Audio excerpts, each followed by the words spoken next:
Hello, welcome to the AC Visions Family Talk Podcast. I'm your host, AC. Here is where we discuss all things faith and family. I share real life stories of home life as a wife, a mother of 5, home educator, and all the learning curves my family and I are journeying through. As you can imagine, we're in a busy season and I got a lot to share. The goal? Getting back to the basics of raising strong families. Let's talk about it.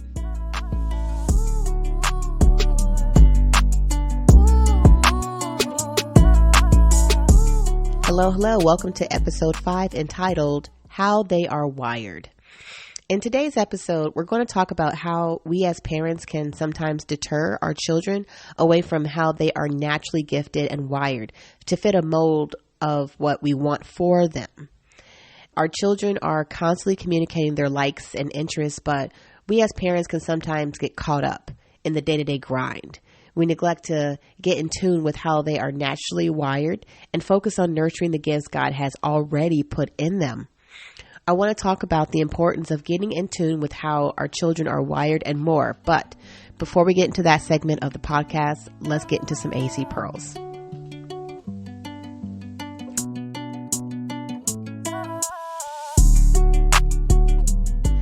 First Peter 4, 7 through 11.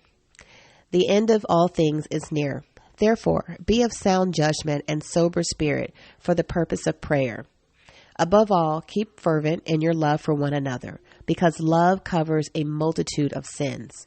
Be hospitable to one another without complaint. As each one has received a special gift, employ it in serving one another as good stewards of the multifaceted grace of God. Whoever speaks is to do so as one who is speaking actual words of God. Whoever serves is to do so as one who is serving by the strength which God supplies, so that in all things God may be glorified through Jesus Christ, to whom belongs the glory and dominion forever and ever. Amen. Chapter 4 begins with a reminder that we have been called to a specific purpose. We have an unknown amount of time on this side of eternity to honor God with our life, the life that He has given us. Because of sin, we are prone to live to fulfill the desires of our flesh and not for the will of God. But we can take comfort in knowing that Christ has suffered in the flesh and has provided us with an example of how to lay aside our flesh to live for the upward call of God. Okay, it begins with sound judgment, a sober spirit, and prayer. When my soon-to-be 20-year-old son, Micaiah, calls me to tell me about his day and some of the things that he's struggling with, I always ask him, have you talked with God about that? Did you lay your concerns at His feet and ask for clarity on the situation?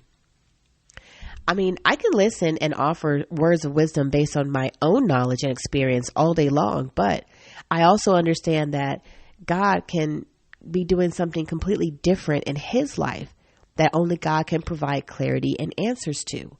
Micaiah is my son and I love him very much, but ultimately he belongs to God. And that is where I point him to. I point him to God to seek clarity and guidance for the life that was given to him. I didn't give Micaiah life. Yeah, I was the vessel that birthed him, but God gave him the life. The air that he's breathing is not from me, it's from God.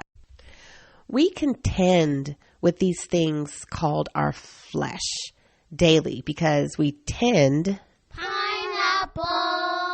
to want to do things our way and not God's way. The Apostle Paul urges us above all to keep fervent in your prayer for one another because love covers a multitude of sin. He goes on to outline how we are all to serve one another without complaining. Oh my gosh. I can talk a whole episode about complaining, and I think I might the next episode. We'll see. When my son was younger, if he complained about doing the dishes, I would give him additional tasks to give him something to complain about. You know how your parents used to say that? Like, if you keep crying, I'm going to give you something to cry about. So with Micaiah, if he was whining about doing the dishes after I had cooked, I'd say, all right, buddy, when you're done with them dishes, go ahead and knock out the laundry. And then you'll have something more to complain about. And he quickly learned that Number one, the amount of responsibilities that I gave him were never as much as what I could have added to his plate. Pineapple. And then secondly, that complaining spirit is never helpful. I get it. Sometimes we vent. I'm all about venting and just releasing some of that toxic energy that we hold on to. But complaining, just to be complaining, come on now. Come on. Yeah, we try to fight against that. It's just not helpful. God said we have all received special gifts and that we should all employ our gifts in serving one another as good stewards of the manifold grace of God. Tangibly, that means that if you have a gift of speaking, you can use your gift in a number of ways that honor God and serves others. Tell people what God has said in His Word and revealed in your spirit through the different seasons of your life. When my husband goes to work, he'll get himself all pumped for his 12-hour shift. And he'll say in his Spartan voice, "I am energy." I can't do it. It'll make my voice crack. When his coworkers are clocking in and out and he's still plugging away at work, just getting his work done, they'll ask him, "Where do you get your energy from?" And he'll always quote Philippians 4:13, "I can do all things through God who strengthens me." He does his work as unto the Lord. Here's a pearl to wrap up the segment. Psalm 139:13 through 14. For you created my innermost parts. You wove me in my mother's womb. I will give thanks to you because I am awesomely and wonderfully made. Wonderful are your works, and my soul knows it very well.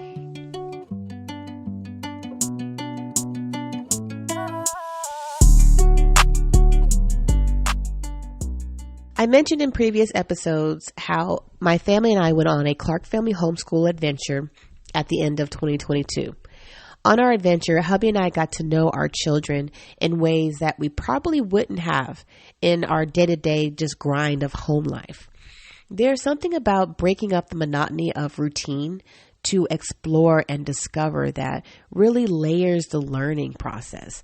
Not only did we have the opportunity to get to know them more, but we got to know a little bit about how they are wired and our role as their parents, their caretakers. Listen, if you want to find out more about a person, go for a drive or a vacation with them. There is something about being isolated with a person away from their normal environment that is revealing. You get to know a little bit about them outside of their routine. When people are in their routine, they're very consistent, I would say. When you step outside of your comfort zone and your routine, a different side of people come out. When you're stuck in a car with somebody for 7 hours and you don't have nothing but each other to talk to and connect with and share and open up, maybe a little frustrated, you get hungry, you get a little anxious because you're like, oh, I just want to get there, but you got this 7-hour drive ahead of you. All that just kind of reveals a different side of people that you're not going to get when they're in their comfort zone at home. So every now and then, we as parents should make it a point to step out, step back from the routine, the grind of life, and connect with our children.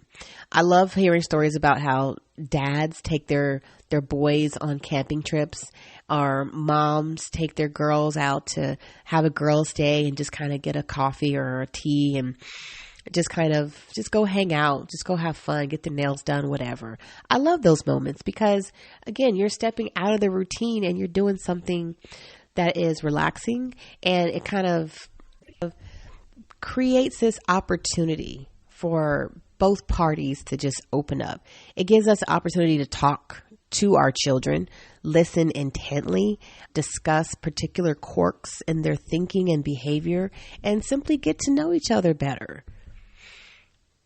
Afia was 4 years old when we visited Niagara Falls. She did not want to go down to the lower level of the falls because she didn't want to get water in her hair, and she didn't want to get water in her face. I wanted to go down further to go get some good pictures. I mean, when's the next time we're going to visit Niagara Falls? Whoever gets the opportunity to visit Niagara Falls. So I want to get my picture. A homegirl was not having it. Afia stomped her feet, folded her arms, and she just yelled, "You don't love me." And it just shocked me. I looked back at her. I said, "What?" She says, "You don't like me."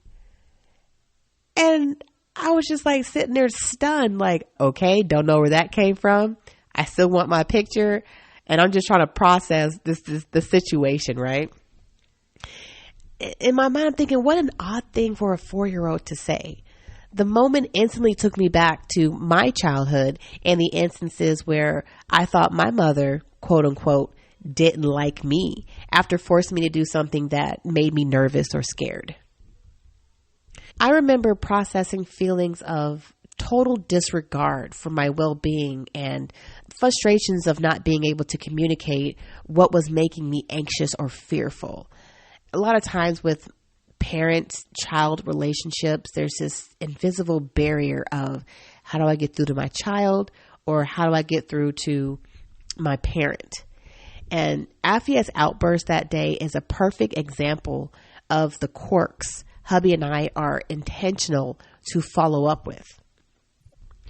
Not only do we follow up with, I followed up with Afia that day, and I sat her down in the grass area outside of the falls and just kind of had a conversation with her like, "Hey, honey, you yelled and you said, you don't love me. You don't like me.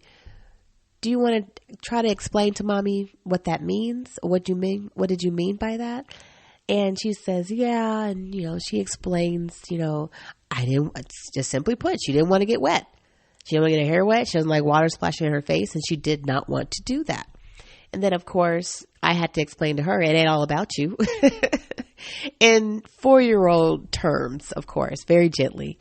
And then I explained to her, reiterate the purpose of our homeschool adventure and why we're here and what we're doing. And I know sometimes, you're not always going to like what we're doing, and Alexis and Autumn and Abigail may not like what we're doing, but guess what? We're all doing it together, and we all have to, there has to be a give and take. And of course, I said all this in 4-year-old terms. Okay. And then I follow up with hubby afterwards. Hubby and I make sure he and I have the conversations and we backtrack. Okay, this is the situation that happened, just in case the other parent wasn't there. This is what happened with Afia. This is what she said. This is how I followed up with the conversation. I talked with her. And hubby and I just like to study the psychology of of our girls' mannerisms and their behaviors and what comes out of their mouths. We study our girls. We talk with them. And in the best way possible, we like to conclude those types of discussions that we have with them in the best way possible without leaving them hanging about what our intentions are as parents and what we think about a matter. We also discover things that they are discovering about themselves, because remember, they're children. They probably don't quite understand how they feel. And if they do understand how they feel, maybe they don't know how to formulate and articulate their feelings. And so in the process of clarifying our intentions